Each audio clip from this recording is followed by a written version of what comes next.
Thank you, Meryl. Um, I will introduce our special guest, Gary Mitchell. He is a longtime animal and nature lover. Gary founded Planet Rehab in 2002 after discovering how compromised the environment had become. His professional career had Gary as sustainability director for Metro Services, where he worked to improve the sustainability of Fortune 500 companies, including heavyweights like Disney, NBC, Blue Shield, Google, to name just a few. During this time, he also worked with Mayor Gavin Newsom. At that time, Gavin was the mayor of San Francisco. And his sustainability team helped to make San Francisco one of the most environmental friendly cities in the world. As director of Planet Rehab, Gary has had the opportunity to provide environmental presentations while inspiring people to better care for the environment. Planet Rehab was first organized in California to be part of the worldwide Hands Across the Sand ocean protection movement. Together with his husband, Carlos Rios, he's hosted numerous beach cleanups, Earth Day festivals. He's organized environmental musicals and plant-based food festivals, which I would like to participate in. And Planet Rehab opened an animal sanctuary that cared for over 350 animals, which is a stunning accomplishment for anybody that's had a couple of pets. A couple of pets can be quite a lot to handle. In October 2019, Planet Rehab relocated to a stunning 30-acre jungle property, Boca del Toro in Panama, to focus on habitat preservation and species protection, along with reforestation, coral restoration, pollinator population development, and the amphibian relocations. Just some of the key issues Planet Rehab is presently focusing on, and is thrilled to be hosting environmental expeditions for volunteers to participate with. Gary remains deeply committed to protecting the environment and enjoys an opportunity to provide educational tours at the beautiful rainforest that he calls home. I think that's an invitation, I'm not sure. So Gary, we fully appreciate having you with us this evening, and totally excited to hearing your presentation. I'd like to thank you on behalf of the board very much for taking the time and giving us the opportunity to learn about your incredible project. Thanks so much. Thank you, Phil. I appreciate it.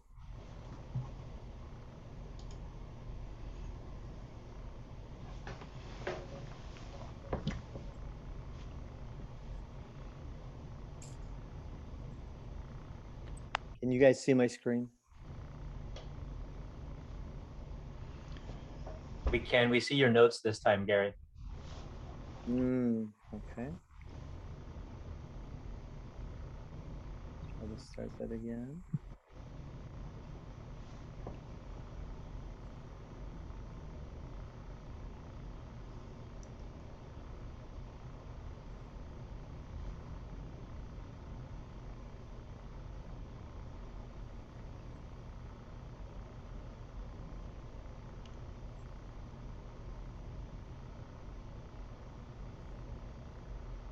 Looks good, Gary. No notes? No notes. Looks great. Woo! Okay, good. Happy day. Hey, everybody, what's up? Glad to be here. Thank you. Thank you for the opportunity of spending the evening with you guys.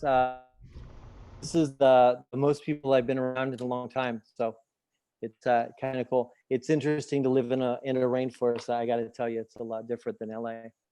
I love your mission statement. Our goal is to inspire, unite, and educate individuals, empowering them to seek out and act on solutions to climate change. My favorite words in your mission statement are inspire and empower, two actions that are sorely needed on our planet today. I also love the fact that you guys have 4 events a month, and I really love the Fix Clinic. So I got to figure out when our generator has problems, who it is that I have fix my generator from your Fix It Clinic. Carl, would that be you? Yeah, maybe me or Meryl. Yeah, I'm sure someone good. smart will figure it out. I'm sure you guys do house calls to Panama, right? Hey, if you can pay for our travel, we'll fix the generator. Well, I will give you some award-winning chocolate. How's that?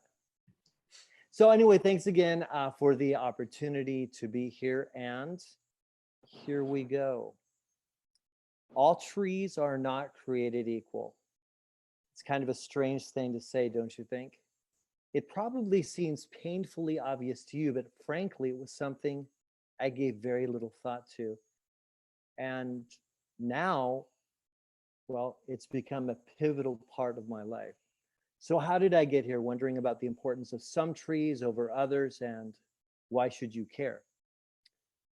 Well, way back in 2002, by the way, I just have to stop and say, I think it was Marion that sent me a little bit of the bio of your organization.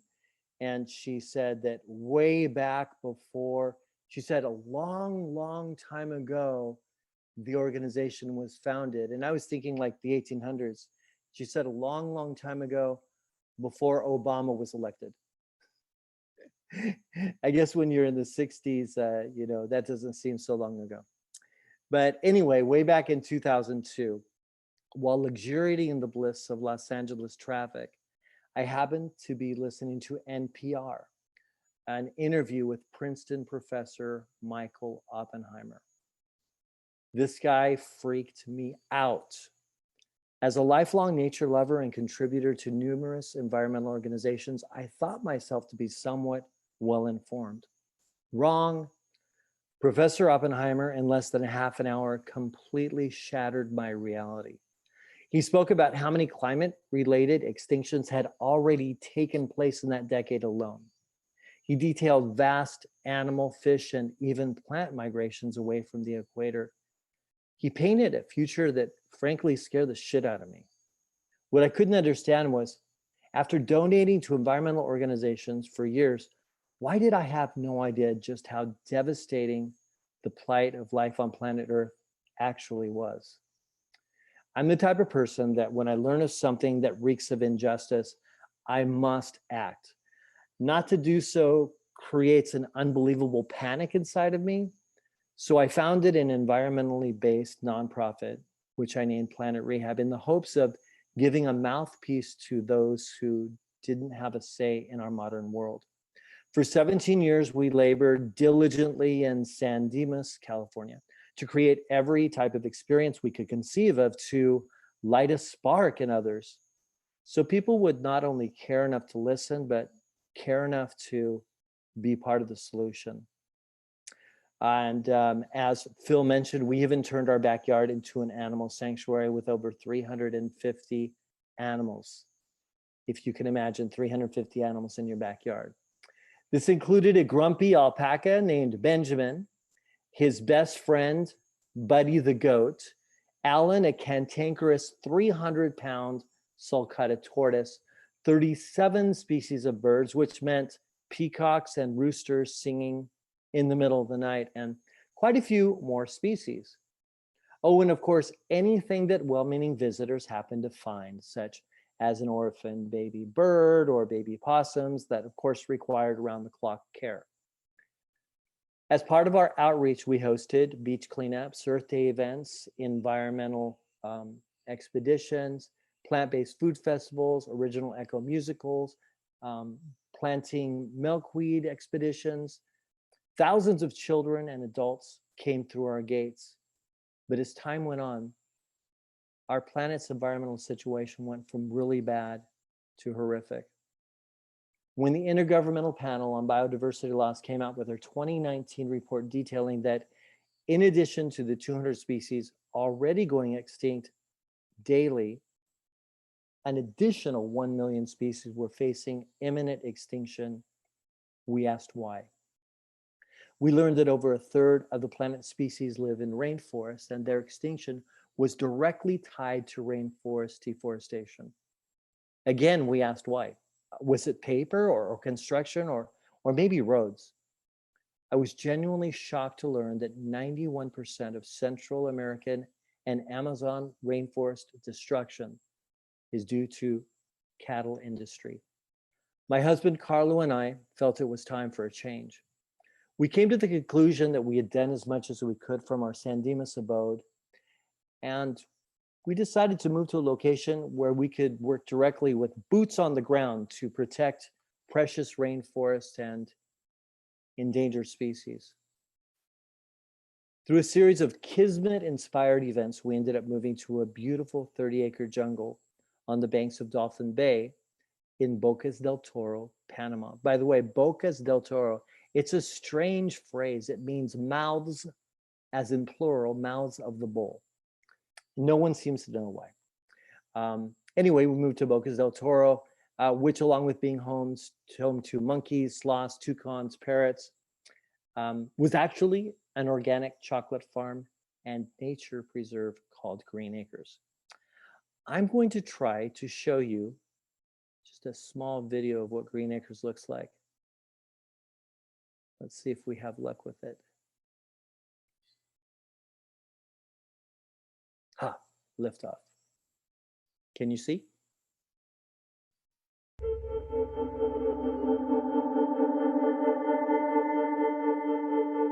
This is an aerial view of where I live.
So we definitely traded up there.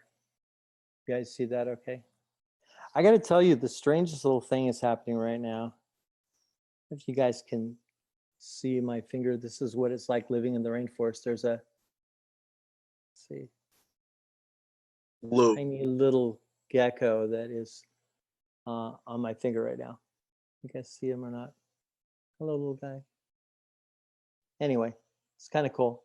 He's here for the ride.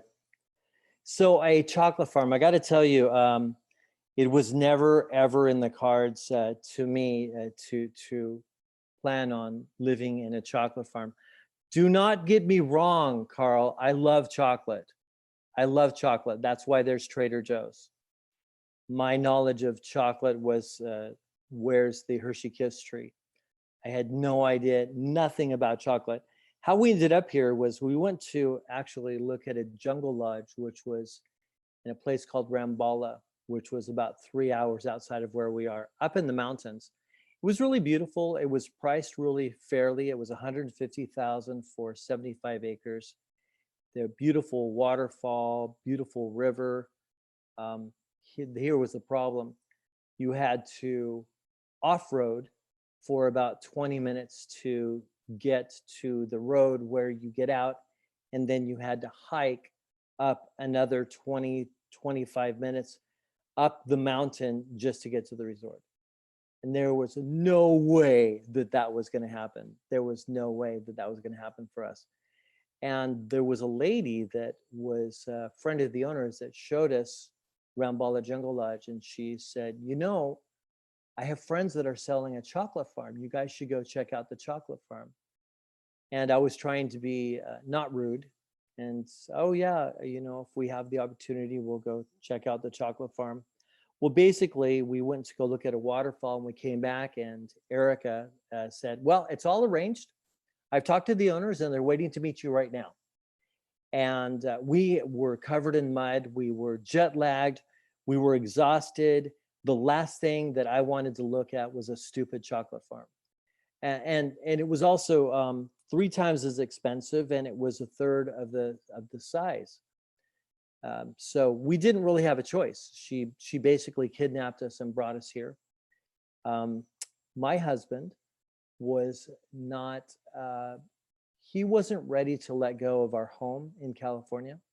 He was of the idea that we'll come and we'll look at your little rainforest and maybe we'll buy something, but we're not selling our home in California. But when he saw Green Acres Chocolate Farm, he turns to me and he says, so we go home, we sell everything, and this is our new home. That was crazy for me because it was a chocolate farm. I don't know anything about chocolate. I just want to save the rainforest.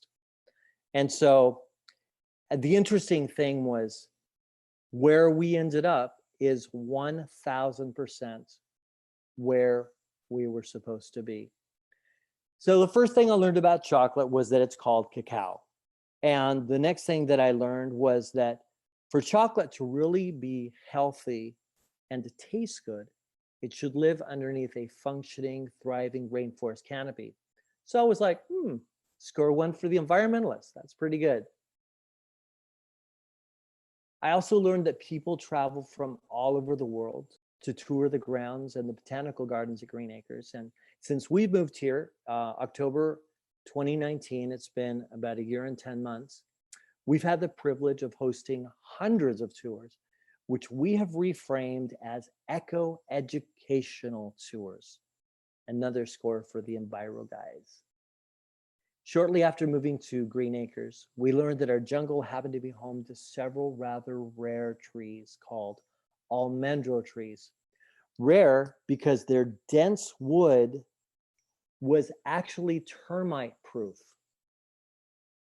And it was incredibly coveted by construction. Until recently, almendro trees, they were left alone because they were just too hard to cut down. But now, thanks to improved chainsaws, almendro trees that were once safe have been destroyed almost to extinction levels. As I mentioned, we arrived at Green Acres in October, and by November, these 150-year-old almendros, almendro means almond, but it's not the almonds that you and I are used to. They started dropping their seeds. And another month or two went by, and we had hundreds and then we had thousands of tiny little endangered almendro saplings. Since we knew the tree was already extinct in numerous islands here in Bocas, we thought we'd take a little deeper look and find out if this was a good candidate for reforestation projects. Well, sometimes things just click. Call it fate, call it destiny, but what we learned was that the almendro tree is quite possibly the most important tree in Central and South American rainforests. After researching, we found that a single almendro tree can host more than 1,000 organisms, can live hundreds of years, and can grow over 150 feet tall, making it a top-tier primary rainforest tree. Wow. Like I said, sometimes things just click. Further research revealed that 16 species of mammals, 19 species of bees, and over 100 species of birds depend on the almendro tree. And because it bears fruit in November, and it's one of the only fruit sources available at that time, it's definitely needed in the rainforest for so many animals that depend on it. Who knew that a single tree could be so important? One of the Planet Rehab team members made us aware of a documentary on Amazon called Almendro, the Tree of Life, where we also gleaned that the almendro tree was the only tree that the critically endangered great green macaw will nest in. On August 29th of 2020, we commenced our Just One Tree initiative with the goal of transplanting as many of our almendro saplings to various islands and mainland locations in the Bocas del Toro archipelago as possible. This has been quite a journey. We've created some wonderful partnerships with landowners that we've certified as forest guardians. We've worked with many volunteers as well as other organizations and nonprofits, including the Panamanian government, the Minister of the Environment Department, Rotary Club, and Wasteless World. In one short year, we've been able to plant over 4,400 endangered almendro trees in 7 islands and 4 areas of the mainland of Panama. And this is just the beginning.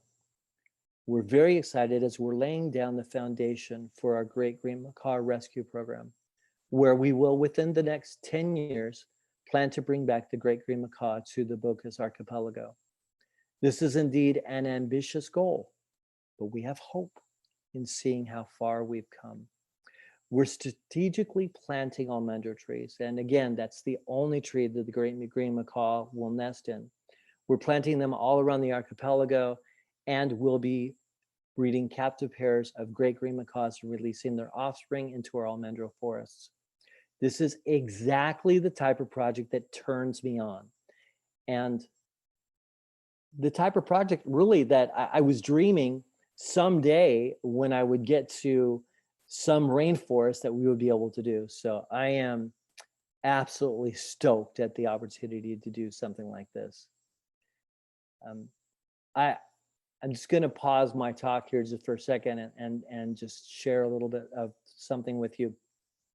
A few months ago, we went to a remote village, a Nobe village. The Nobe are the indigenous people that live here. And they had wanted us to bring them 100 almendro saplings. So we dug them up, and we, at that particular time, we partnered with the Rotary Club. And we ended up at this remote village on the island of Bastimiento. And we're sitting there talking and planting and learning about the people.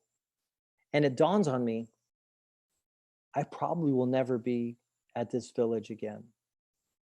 Yet these trees that we're leaving will live for hundreds of years and be able to help these villagers to develop their rainforest, to give them shade.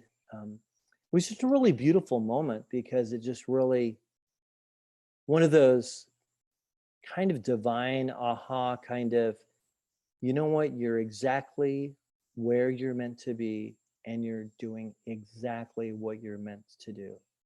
And those are rare in my life. So we've had some marvelous opportunities during our time here in Panama. It's kind of crazy that we haven't even been here for 2 years yet. But one such opportunity for me was a tremendous honor, as I was asked to help represent Panama's environmental efforts by filming a TED Talk here at Green Acres based on our reforestation efforts. This experience was both thrilling and humbling, as my TED Talk was included in the 2020 TEDx Countdown to Climate Change Challenge International Conference, which took place in Oslo, Norway, headlined by Vice President Al Gore, and included such dynamic speakers as Pope Francis, Mark Ruffalo, and Prince William. This was something that I never dreamed of, that I would be filming a TED Talk in the middle of a jungle. And I certainly never envisioned that I would be on the same program as such amazing leaders. And truly, I am grateful. This past Tuesday, I participated in a Zoom call held by Amazon Watch. Their goal, to save the Amazon. Yeah, the Amazon is in danger of passing a critical tipping point by where it can no longer return. This is not only crucial due to the fact that over a third of the species on our planet call the Amazon rainforest home, but the planet's oxygen, water, and weather patterns are indelibly connected to the Amazon. As I previously mentioned, 91% of Amazon destruction is due to animal agriculture. There's a very close tie between JBS, the world's largest meat company based in Brazil, and Bolsonaro, Brazil's president. To understand what's in play here, one needs to know a little bit about Jair Bolsonaro. Mr. Bolsonaro is as far from an environmentalist as one can be. He is singularly focused on making profit from the Amazon. Not only is he anti-environment, but he is aggressively fighting to take away all land rights from indigenous tribes. I've literally heard him clarify his position. When asked by a journalist if it was true that he said that indigenous tribes do not have right to even 3 centimeters of land, Bolsonaro corrected her by stating, indigenous tribes do not have rights to even 3 millimeters of land. In Tuesday's Zoom conference, it was pointed out that 31 unique environments are contained within the Amazon rainforest. It was made abundantly clear that one of the most important steps to be taken is to return the land and control of the Amazon to indigenous tribes. And according to University of Oxford, there's something that each one of us can do. Their research points to adopting a plant-based diet as the single biggest way to reduce our impact on the planet. But lately, I've been seeing this. 100 corporations are responsible for 71% of global emissions. Yet if you dive into the original report by Carbon Majors that this claim carried by The Guardian is based on, you'll see that those corporations include the country of China, the country of Russia, the country of India because of their use of coal. And an article by Tree Hugger clarifies further that some of the corporations listed in this report are actually bankrupt and therefore no longer contributing emissions. But I have a larger concern, and this is it. This type of rhetoric to me is very much passing the buck mentality. If we only concentrate on these tyrants, if we only blame the corporations, those 100 corporations allegedly responsible for 71% of global emissions, we abdicate our own personal responsibility. We give away our power.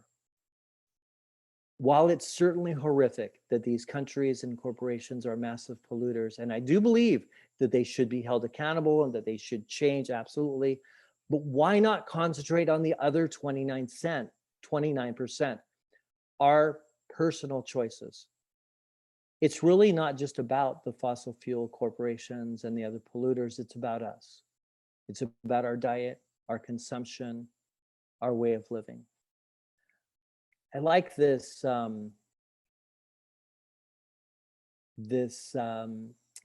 quote. I'll just preface it by saying that I've been called an eco-fascist because I've made the argument that we each bear responsibility individually as well as collectively for protecting our planet. And that's something I will never back down from because each one of us needs to do our part. I don't think that we can just say it's the corporations and then just wait for them to change. So this is the quote that I found that was kind of interesting on this tree hugger article. Humanity needs to stop looking for someone to blame. Oh, let's see. Kind of can't see it. You guys can read that. I have everyone's heads in the way. Anyway, you get the idea. And this is one of the things that I really like about our organization is the very beginning of it is about taking personal responsibility. This is one of the reasons that I'm really thankful that I was introduced to the Global Climate Pledge from the United States Green Chamber of Commerce. I met Hadley Williams, the Green Wave, which is an international conference for people and businesses trying to protect our environment. Hadley is a global sustainability operations analyst for the Global Climate Pledge.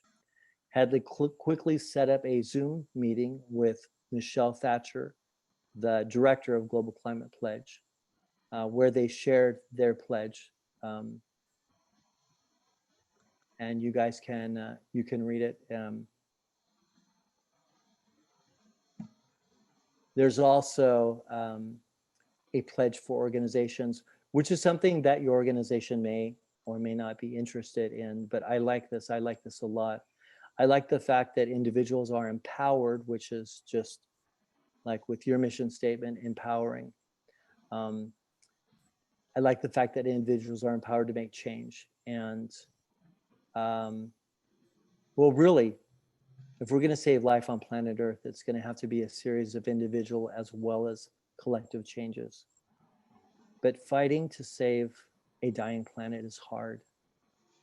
It's heavy. And it's a delicate balance. How do we stay informed of what's happening without falling into despair? How do we stay energized with some realistic level of hope? For me, the answer lies with staying in action. If I listen to the deniers, the pass the buck people, the doomers and the gloomers, it just bums me out. But if I'm in action, then I feel energized. So what's next for Planet Rehab? Well, along with our Just One Tree Reforestation Initiative, we're also currently engaged in a program that we call our Native Farm Survival Kit program. This came about by noticing how unhealthy the majority of the natives or the Nove people were. Diabetes, obesity, heart disease, cancer are just some of the health issues that the Nove people are dealing with. Further investigation revealed that their diets suck. They're severely lacking. They eat a lot of meat, processed foods, and a lot of sugar. Then the kicker. Once the pandemic started, the Nove people were literally starving. This made no sense to us at all. Now I'm from California, I'm from Los Angeles. And so to get something to grow in LA takes a lot of water, it takes a lot of prayer. I believe the stars have to all be properly aligned.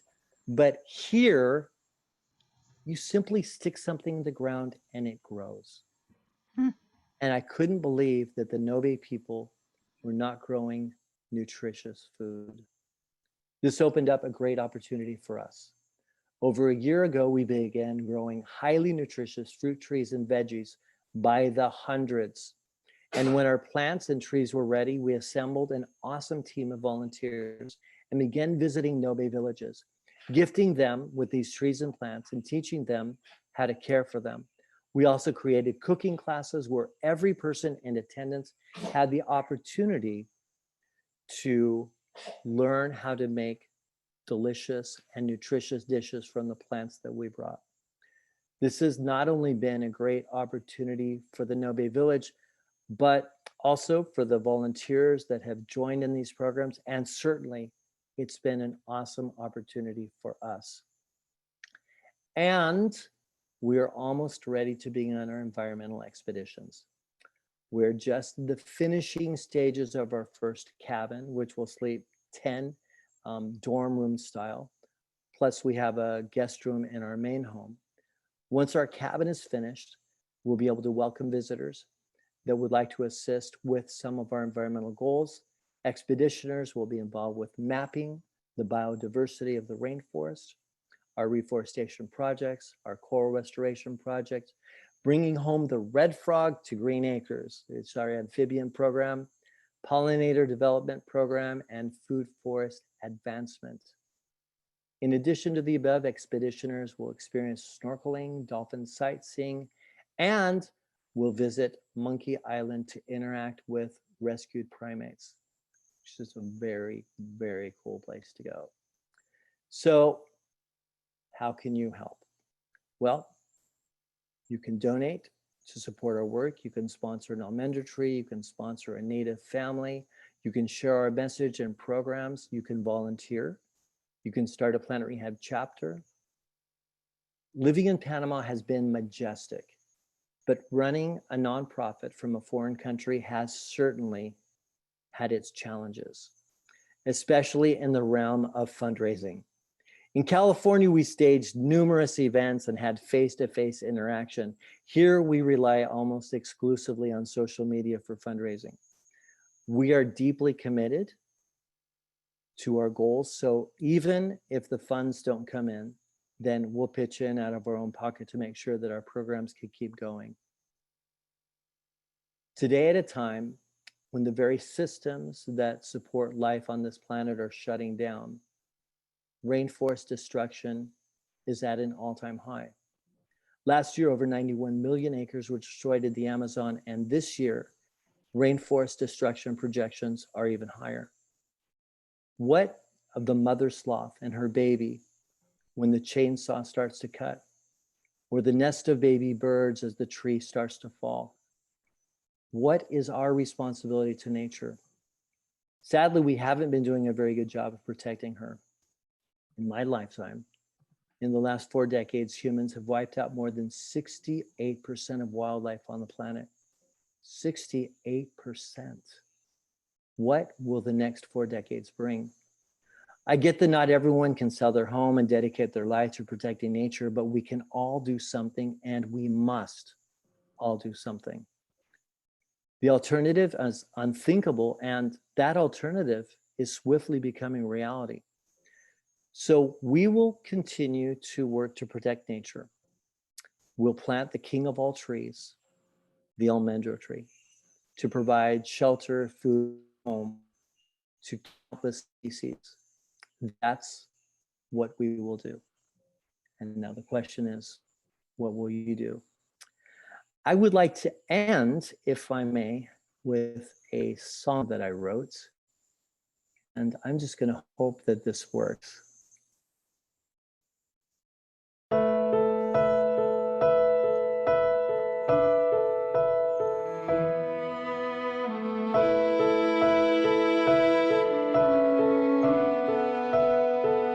Lost in our little world, we say whatever. Lost in our little lives, there's just no time to care.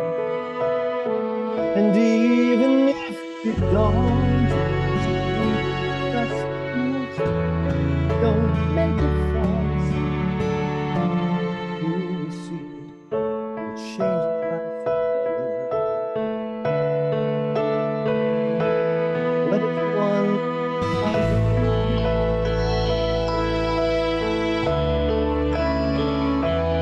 what if one bite imagine me singing diapers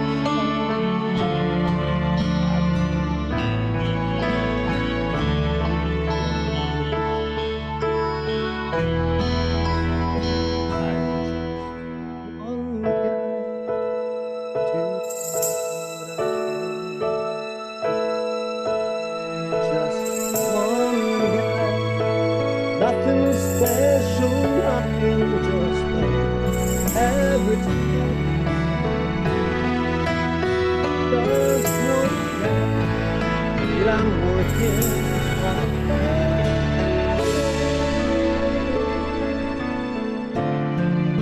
Not sure what I can do, but I can't try. Join me when we're here to make our dreams come true.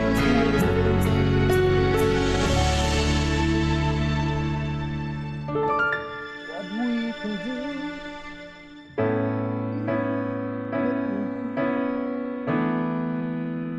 Just one guy.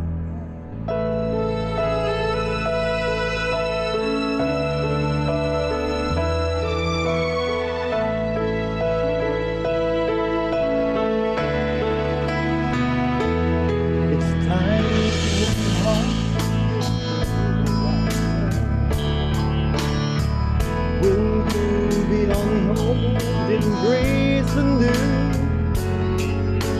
Game with the news, another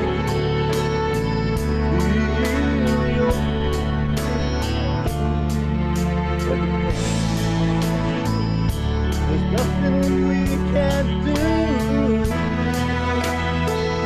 I'm one guy.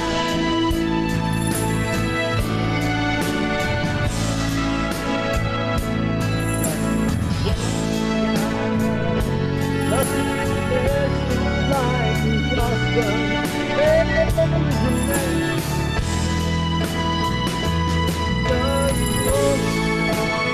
But I'm working on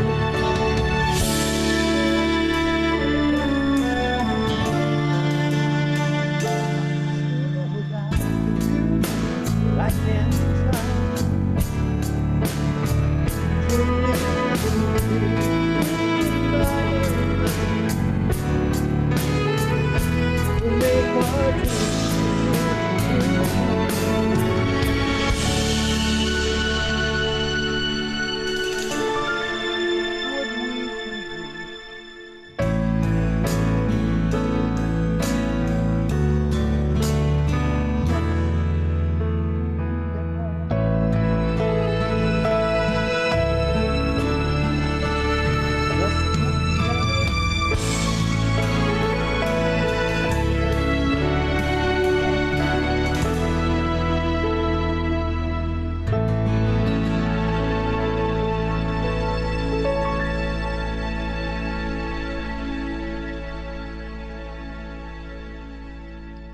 Thank you.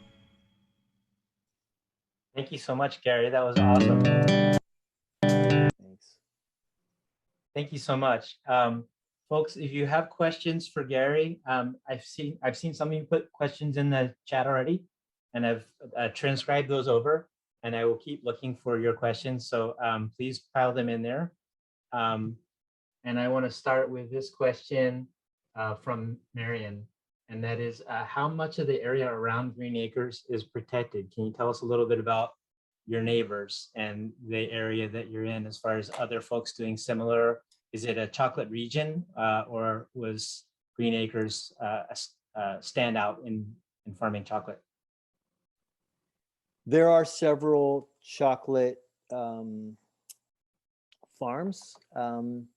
So we're actually on the mainland. And when you think of Bocas del Toro, most people think of islands. And a lot of people think we're an island because you can only get here by boat, which is a good thing for us. We have, as I mentioned, 30 acres. 10 acres of our 30 acres we have protected, that's on the hill, and that's just strictly for nature. But one of the cool things about chocolate farms is they are very environmentally friendly, at least in Central America. I'm not going to address the atrocities that are happening in Africa, but there's a lot of land here that has chocolate that was planted 150 years ago by the United Fruit Company. So even people that are just private landowners, they maybe have 1,000, 2,000, 3,000 cacao trees. That doesn't necessarily mean that they harvest them. Cacao grows very nicely underneath the rainforest canopy. And so it's a complementary, environmentally friendly permaculture type of plant, whether or not someone's harvesting. So hopefully I was able to answer that okay. Have you become any kind of a chocolate connoisseur? In other words, are you learning about the process of fermenting the chocolate, processing it, the different varieties of cacao plants? Is that something you've gotten into? A little bit. I would not say that I'm an expert in any sense, but we have 3 different kinds of cacao tree here.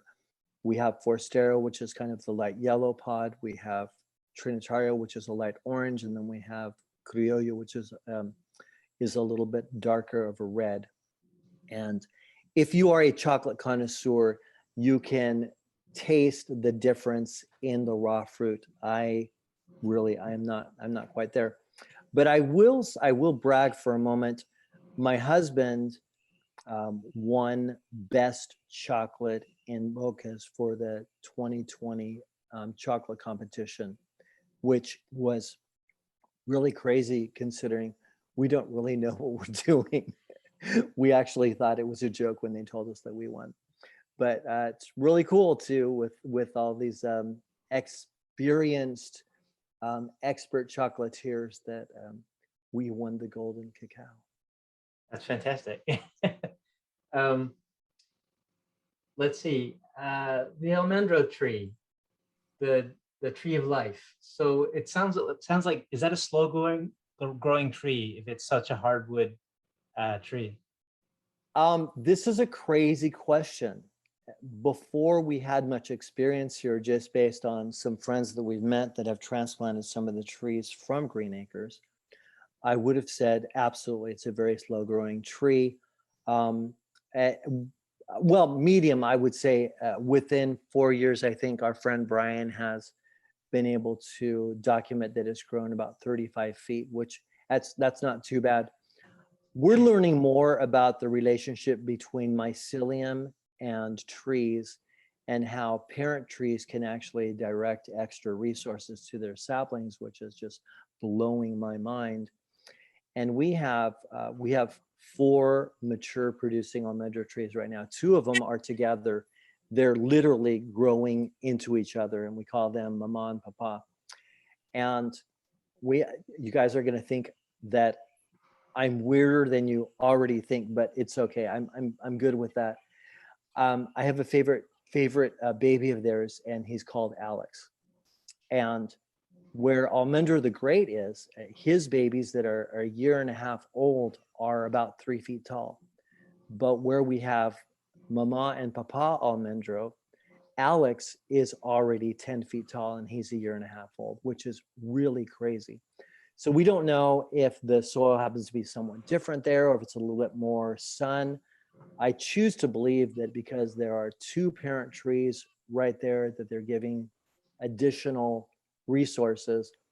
This is going to be a very hippie moment, but I love on that tree all the time whenever I'm giving tours and tell him how beautiful he is. And since I've been doing that, I mean, he's growing even faster. It is absolutely insane. So, based on Alex, I would say that they're a lot faster growing than I thought they would be. Cool. Oh, and by the way, somebody mentioned that I think it might have been Meryl that mentioned that it sounds like an open invitation to come down, and absolutely, come on down. It's an amazing place to be. It's crazy living in paradise. Sorry, Carl, go ahead. While we're still talking about the trees, can you tell us a little bit about the transplanting process? Are you potting them, or are you moving them as root balls? What does it look like when you transport saplings to another nearby town? So what we were doing initially was we would put them in plastic nursery bags. A lot of things you take for granted in the States, like having nursery pots everywhere from Home Depot and Armstrong, that just doesn't happen. We plant a lot in our trash. You know, that's what we do with our trash. We use it to plant with. And so we were buying these nursery bags, and then we found out that it was kind of a kind of a waste of money and a waste of plastic, because if there's about a week of window, if you pull up the trees, and if you pull them up when it's raining or when the soil is really wet, and then you stick them in a pail of water, you have about a week where you can transplant them. They may go into shock, but after a few months, their leaves will be back and they just start right away. And so that ended up saving us some money, and it made us happier because we're not buying plastic. Yeah, that sounds good. So you're adapting. You're finding new ways that are even more eco. That's great. Every day, Carl, Yeah. every day you have to learn to adapt here. It's crazy. So Barbara asked, why is it that the natives do not know how to farm? And I guess, that's maybe an oversimplification, but can you tell us a little bit about how some are farming, obviously, but you're having to help others learn how to grow. Tell us about that. There's not a lot of information available about the Nove people. It's a little bit frustrating, and they don't even know a lot about their own culture. To give you an idea, we have two wonderful boys that work with us, Osias and Eric. Osias is Nobe, and his last name is Ellington. Eric is Nobe, and his last name is Becker. And so you can see how much, just from their names, how much of their original culture has been stripped away. The Nobe people, from the best that I can understand, were originally hunters. One of their big claims to fame is that they've never actually been conquered. So the Nobe that were hunters were not really that proficient in farming. And then where we sit, our nearest neighbors are Buena Esperanza Nove village, and that's a 1,000-acre village with approximately 400 people. And the villages here in Bocas are new. It's only 60 years old. And so they're kind of in this midway place between who they used to be and who they are now, without a lot of elders to guide them on any of their really important traditions. As a matter of fact, one of my dream goals is to set up a Nobe cultural center so that they can rejoice in their heritage, and it can be celebrated by people that come to visit them. So they've learned to farm what I consider to be cash crops. They've learned to farm something called otoi, a lot of things that are really starchy, that don't have like a lot of protein. And then some of the plants that are part of our Native Farm Survival Kit program actually are not indigenous to Panama. They've only been in Panama for about 20 years, but because they grow very well here and because they are superfoods, then they're an important addition. So it's kind of a convoluted answer, but there's a lot of really interesting factors that make up kind of where they are right now. I had a question about the great green macaws. So I don't know that much about different parrots. Maybe some of our audience does, but tell us a little bit more about those macaws. Are they endangered because of climate threats, habitat loss? What is it that's caused them to recede? Is it humans using them for pets?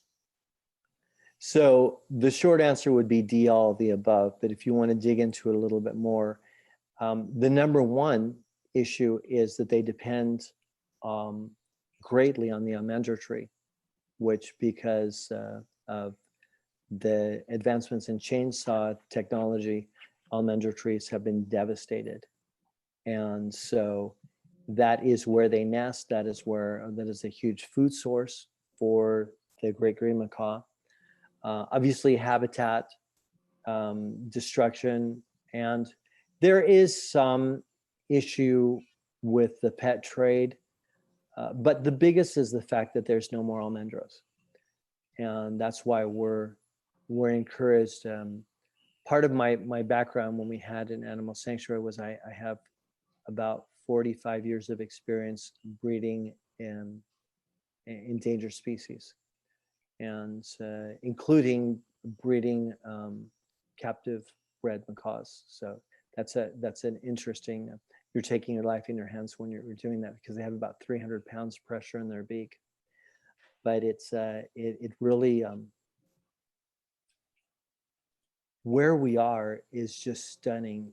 It's absolutely where we're supposed to be, and there's so many points of cohesion that it's amazing. And the great green macaw and the almendra tree, those are two of the biggest.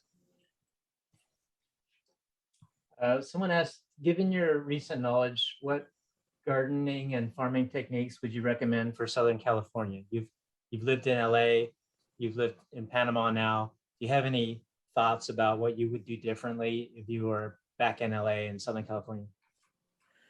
It's really it's all about permaculture. So it all depends on what is native in that area. One of the things that we spent a lot of time when I was still in California was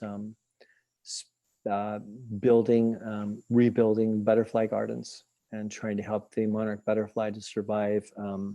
Monsanto, thank you very much for your glyphosate and your Roundup weed poison that's killed 96.5% of monarch butterflies. So we started learning a lot about native plants and the role that they play. So for California, that would be, for me, the number one issue, is to plant native, as much native as possible. And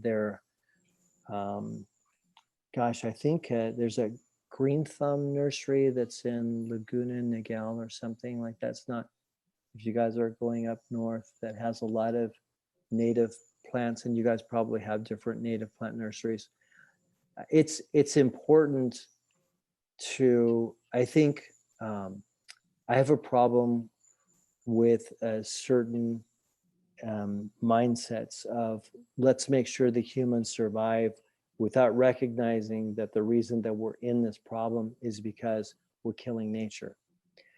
And so I think that when we plant, it's absolutely crucial to make sure that we're not just planting things that we can eat, but we're planting things to make our ecosystem healthier. And that's one of the things that we're working on doing here.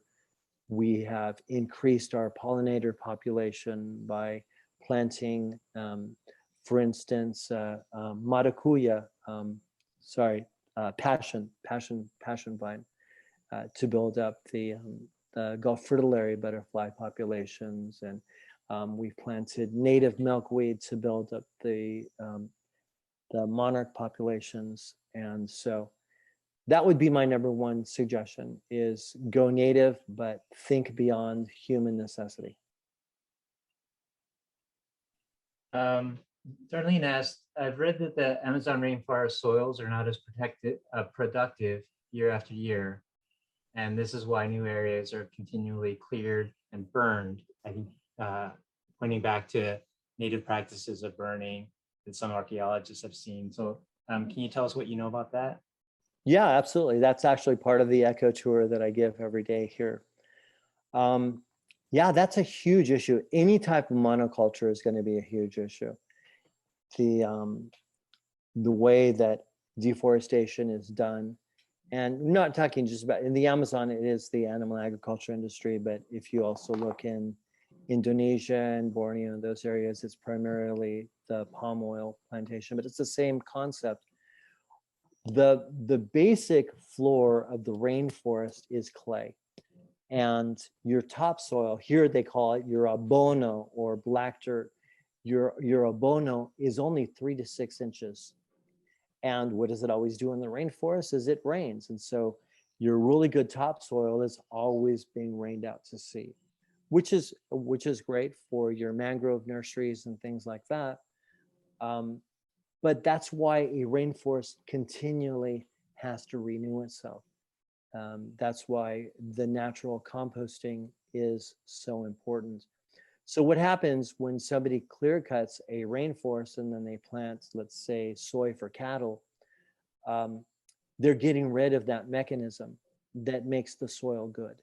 And that's why the soil is only good for one season, maybe 2 seasons, because the trees are gone, so there's no more composting. The water will be gone because there's a reciprocal relationship between trees and rain. And so basically, you're taking this beautiful, lush rainforest and you're turning it into a dry savanna. And that's one of the reasons why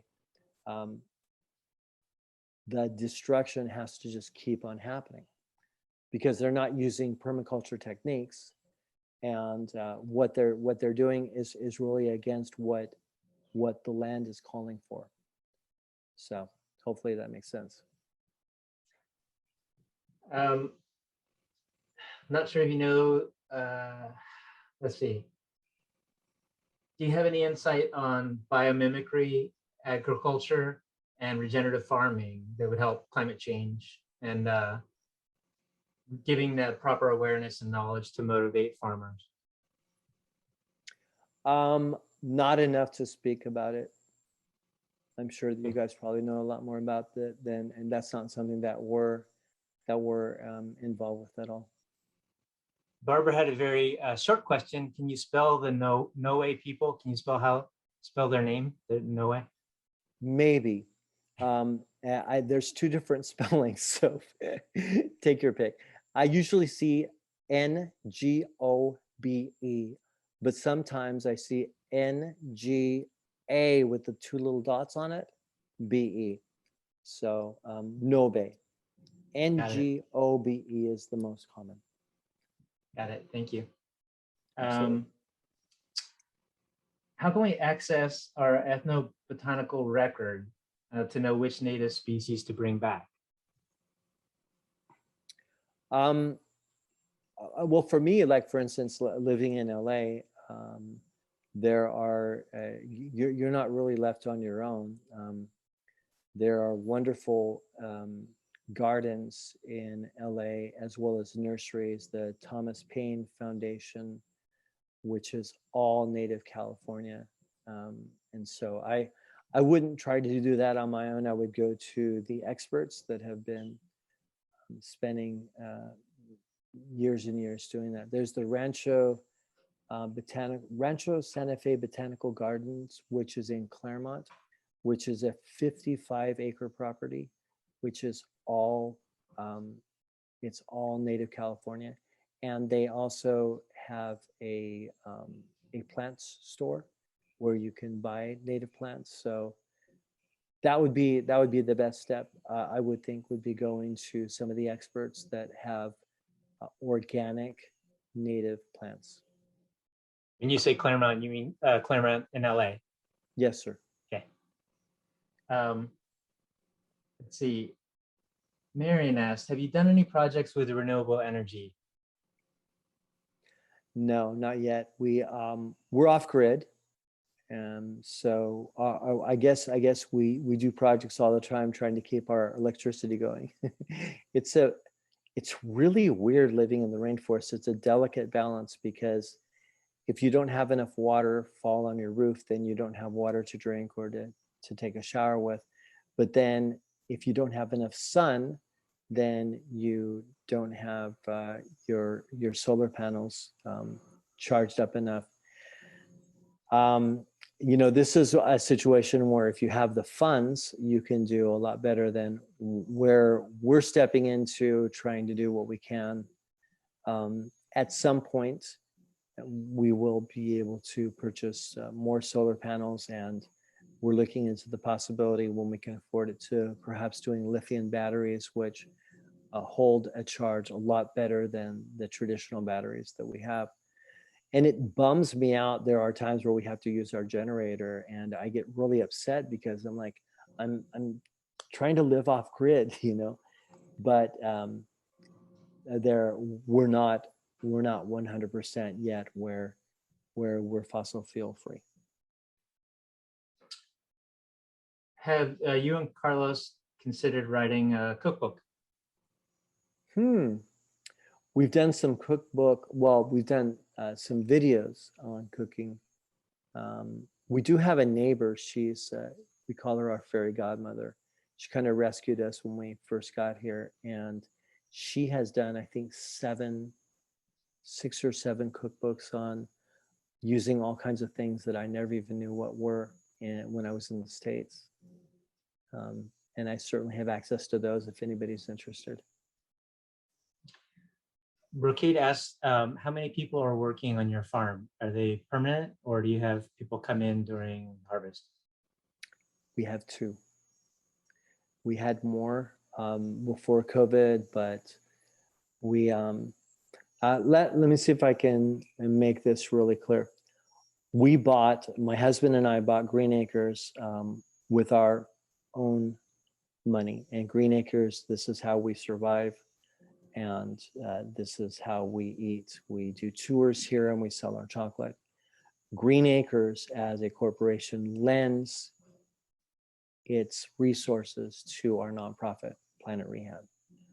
So we do have occasionally volunteers coming in to help out with Planet Rehab, but that is completely separate than how we live, if that makes sense. So when we started here, there were 4 employees, and we had to make some tough decisions because we spent not only all the money that we had, but we spent money we didn't have when we bought this place.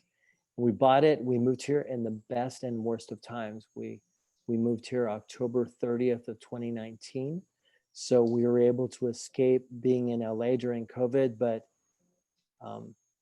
all month of November, we just tried to learn how to do the chocolate and the rainforest tours. So we started building the business back up in December. January, we did okay. February, we rocked. We're like, we can make this work. And then March, everything closed down. And so I am grateful that we've been able to survive. A lot of people have not. A lot of people that were here are no longer here. And little by little, tourism is picking up and our chocolate is doing a little bit better. So we had to cut employees, and we have the 2 amazing guys I told you about, Osias and Eric, and they are literally just amazing powerhouse guys. They're just awesome. I guess I should ask you more about the cacao. That's a tree, or is it a perennial plant? No, it's a tree. Okay. It's and a so tree. your trees are, do they age out? Do you have to replenish your the trees after a certain time, or do they go on for That years is and a years? really interesting question. So I'll just point out, I think on Netflix, there's a series, I can't remember what it's called, but they have one about dirty chocolate or something like that on their series. I don't know if anybody's ever watched that, but it's horrifying what's happening in Africa. Basically, everything in Africa is wrong. And they are still, believe it or not, using slave labor, and people that are getting paid very little. And because there is a disease called Monelia, which is affecting chocolate, cacao all over the world, what they've decided to do in Africa is just chop down all the rainforests because it's a fungus-based disease. So their thinking is that way they'll have less of the disease. But these trees grow within the rainforest. So in Africa, the cacao trees really, if they get to 20 years, that's an old age for them. Here, we have still some of the trees that were planted by the United Fruit Company 150 years ago. So a tree, if it's taken care of, will produce fruit till about 70 years. Then what you do is you can rehabilitate the tree. You take a sucker that grows at the bottom, and you let that grow to a meter, and that becomes your new tree, and you chop the main your main trunk, and that way you can get superior cacao in only 2 years as opposed to 6 years by planting a seed. So you can literally have the same tree growing for centuries if you just keep rehabbing it every 70 years or so. Wow. Are they spaced far apart, or are they pretty dense in their spacing?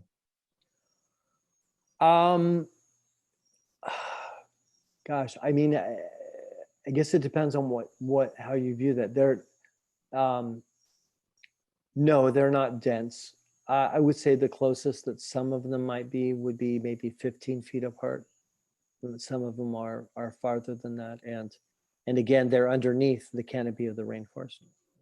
And there's other complementary plants that you want to plant also, bananas and papaya, because those will bring certain pollinators that will help to pollinate your cacao. And Fantastic. I think you asked about the cacao season. There is no cacao season. Cacao season literally could be every day. It's the only tree that I know of where you have buds, blossoms, baby fruit that's just starting out, all the way to mature fruit that's ready to be picked. So it's pretty amazing. And it's Wow. also one of the healthiest foods in the world, which I had no idea. Real chocolate it has 10 times more antioxidants than blueberries. It's dangerous when we feel like we have that perfect plant, because that's where monoculture mentality comes from. You know, when folks are like, oh, that's it. That's the perfect plant. Well, except for the fact that this doesn't work under a monoculture situation. It works under a rainforest situation, and it works with complementary plants. So it basically works very well as kind of the understory of the canopy. Cool. Let's see.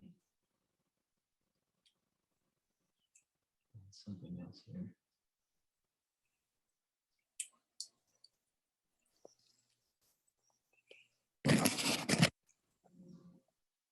I think that's all the questions that I've seen. If did anyone else see something in the chat that I didn't raise? Phil. So I've had friends who have retired to Costa Rica years ago, because it's also a wonderful tropical paradise, I've been told. I was wondering, is Panama like Costa Rica as far as a stable government, where everything is pretty solid in terms of buying property and just the nature of the economics? Let me answer like this. Costa Rica was my dream. That was the place where I was going to be. I had gone to Manuel Antonio in '95, absolutely fell in love with it. It's where the forest kisses the ocean. I remember Manuel Antonio being like maybe 6 little eco resorts, and other than that, just pristine beauty. I took Carlo there in 2017 so that we could scout for property. Manuel Antonio is now as if you're in the middle of Los Angeles. The only place that you can find a rainforest is behind the wall. Other than that, it's traffic and buildings and pollution. And I mean, don't get me wrong, there are still some beautiful places in Costa Rica, but it's nothing like what it used to be. A lot of people, some of the complaints about Costa Rica is that it's overpriced. And for me as a gay man, when we were there in 2017, there was actually a president that was anti-gay, and he was trying to figure out how to get rid of the gays in his country. They have a different government now, which is better, but it still didn't lend me to feel warm and fuzzy about Costa Rica. Panama, where we are in Panama, Bocas del Toro, is what Costa Rica used to be 30 years ago. Where I am, I can go for miles and miles and miles, Phil, and never see another person, never see a building. Wow. Panama uses the US dollar, and so it makes things very easy. I believe that it's probably the most stable. I think that the government is more stable personally than in Costa Rica. And our COVID numbers are a lot fewer than Costa Rica also. Interesting. Are there environmental programs between countries like Costa Rica and Panama where they're trying to enhance and protect the rainforest and the species, as opposed to what Bolsonaro's doing in Brazil? Costa Rica is really involved with trying to bring back the almendra tree, trying to bring back the green macaw. We have been spending a lot of quality time with the Minister of the Environment, the arm of the Minister of the Environment of the Panamanian government that is here locally. And they come to every tree planting that we invite them to, and they talk a little bit about some of their struggles, but Panama really has a long way to go as far as, I think, catching up to where Costa Rica is right now with pushing the environment. There may be some joint programs between Costa Rica and Panama, but I'm not familiar with them if there are.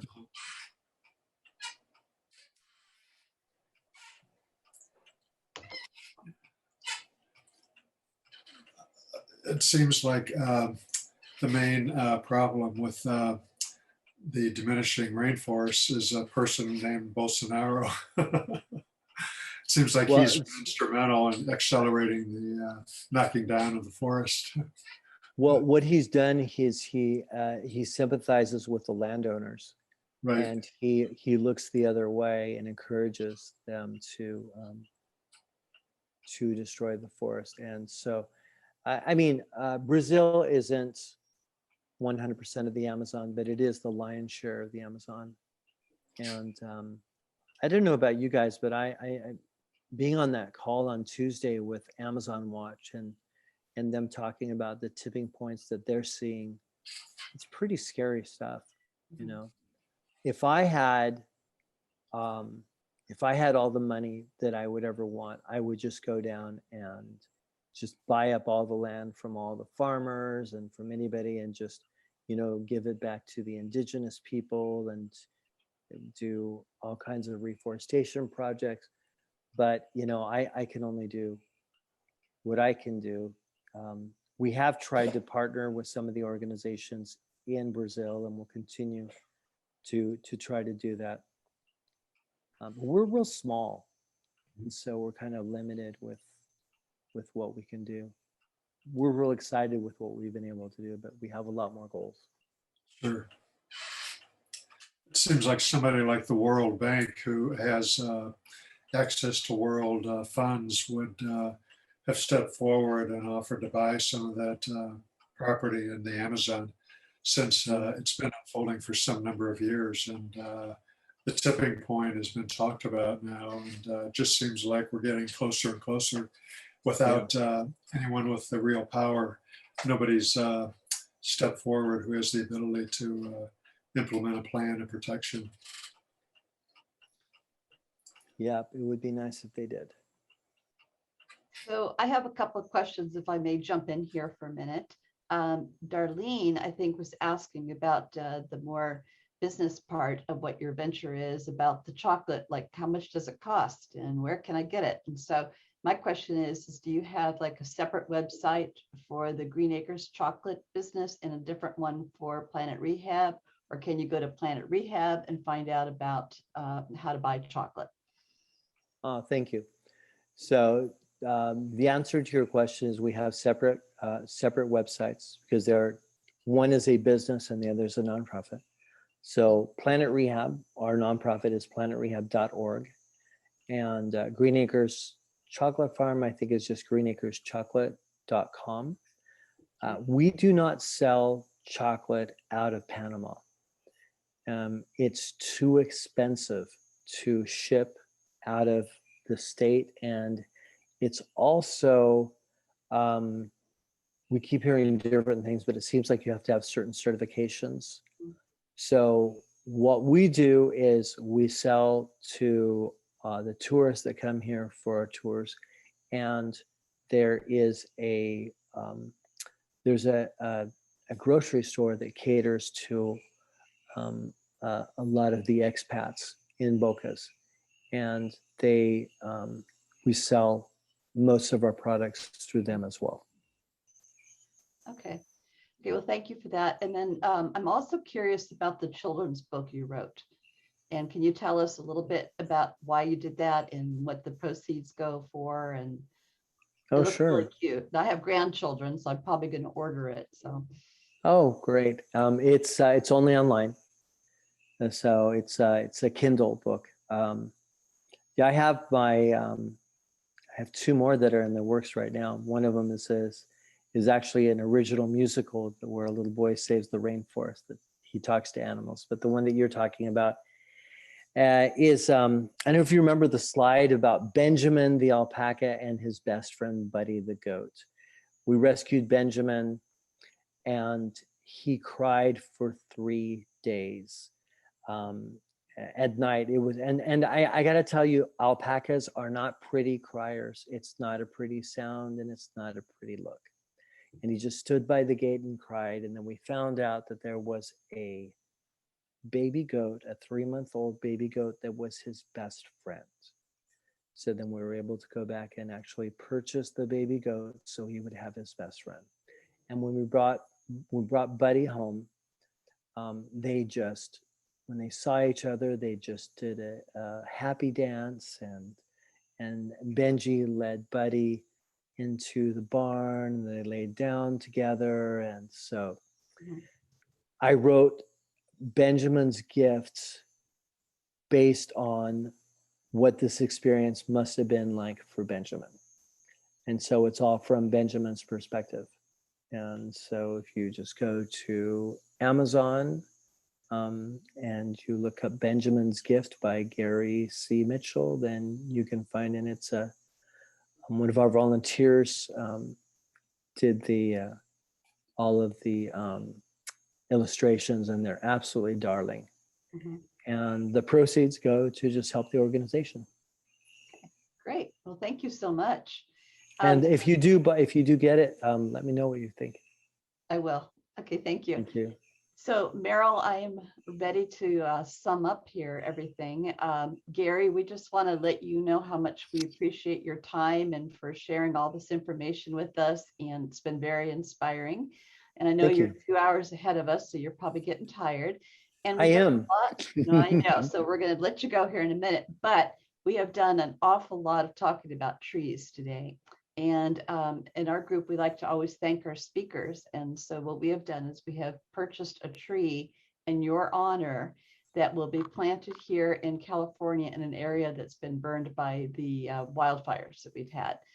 Well, thank you. Yes, and you can go online and find your exact tree and see how it's doing. So again, thank you so much. And also thank you to everybody here who came today.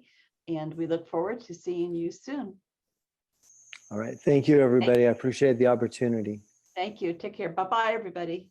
Gary, we really Bye. appreciate your very upbeat message. It was wonderful. Thank you.